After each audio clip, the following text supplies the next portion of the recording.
গো মাছ ধরন নাকি টেয়া দিছিস করে ব্যাক কলের করে ব্যাক কল বুদ্ধি করে লাগাইছি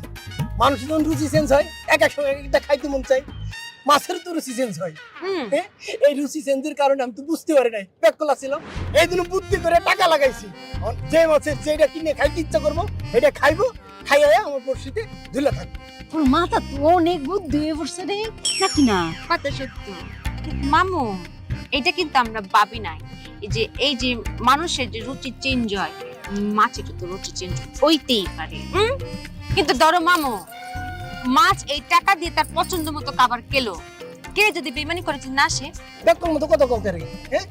মানুষ বেইমানি করতে পারে কিন্তু পৃথিবীর অন্য কোনো প্রাণী আর বেইমানি করে না এই যে মাছ ভাববো কি যে মনিবের টাকাতে আমি জিনিস খাইছি ওর নুন খাইছি ওর গুণ গাইতে হইব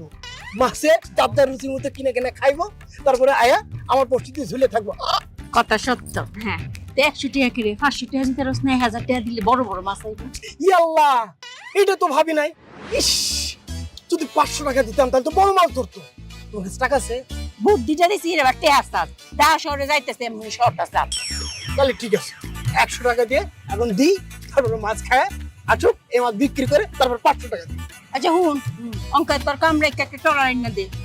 এই যে একটা আস্তা টলার নিয়ে আসবা যাতে কোনো লোকজন না থাকে আমরা মায়ের